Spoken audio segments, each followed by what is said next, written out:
So today I want to talk about the cost of buying a new car. And we're going to talk about used cars also, but mostly I'm going to talk about new cars.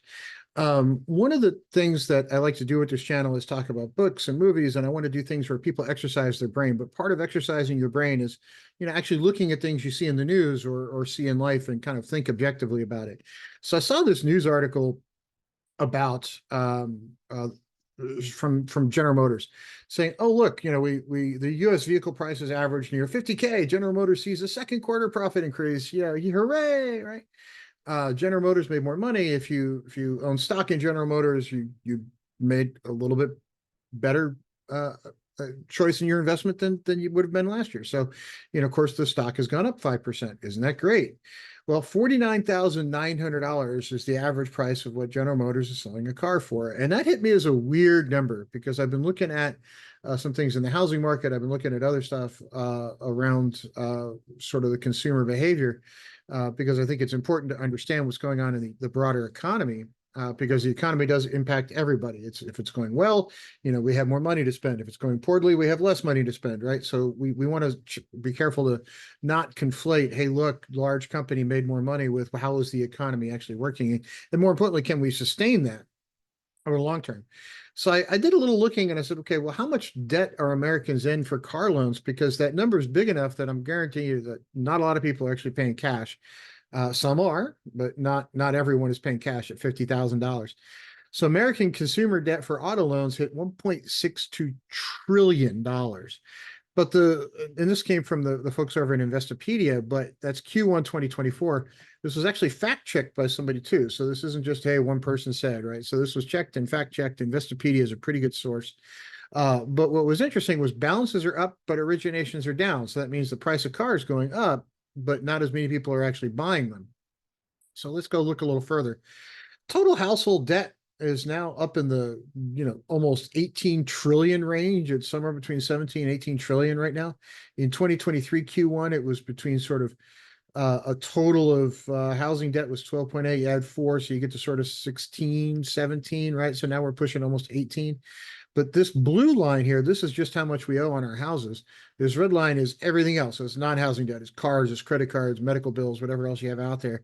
So that's how much Americans owe, almost $18 trillion. That's a big number. There's a lot of us, but that's still a very big number. 12.38 in housing alone. I mean, if you go back to 2008, we owned 10 trillion in housing, give or take, and now we're up to 12.38 in Q3 and more than that now. So almost 13 trillion in housing by itself. So let's look at average salary because that salary is what drives everything else, right? So average salary in the United States right now, 2024. They broke it out by age. This comes from Market Watch, another group that tends to be very careful in what they report, and they cultivate their sources carefully. So if you're between 16 and 19, you get there. But if you look, the peak is $67,756.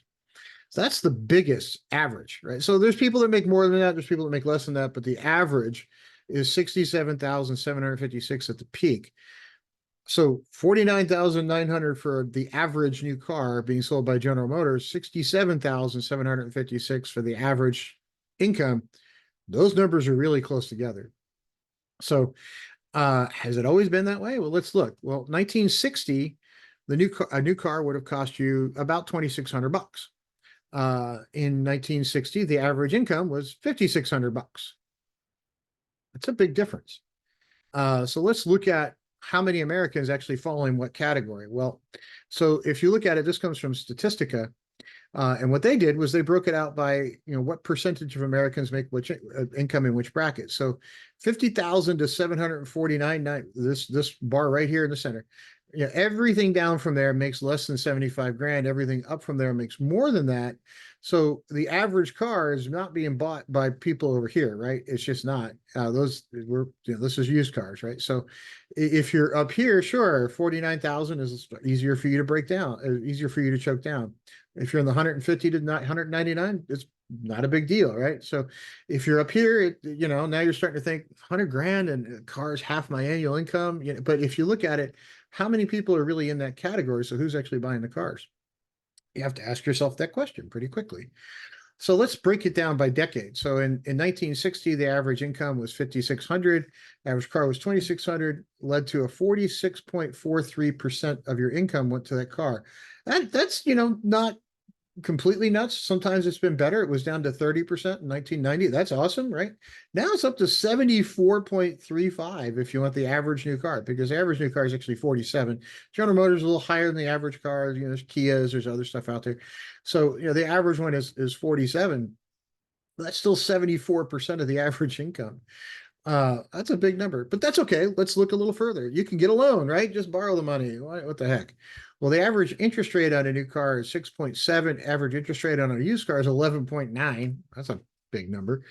And that's average. But I remember when I was a teenager, early 20s, 30s, you'd see car loans that were 48 months, 5 years, 4 years, 5 years. Sometimes you get them at 3 years. The average across all 67.62 months for new cars and 67.37 for used. More than 5 years.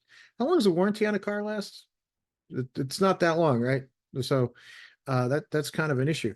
Well, so you have to ask yourself, can we really keep this up? Are we really this is where it's all going? Is like the price keeps going up, but we just keep extending the loan terms, especially in a market like now where rents are on the rise. The last couple of years, they've been double-digit increases. Mortgages are on the rise. The average home in 1970 was 1.3 times the annual income. Now it's 11.3. I've got a video on that on here on the channel if you want to, go check it out. So housing prices are skyrocketing compared to average income. Car prices skyrocketing compared to average income.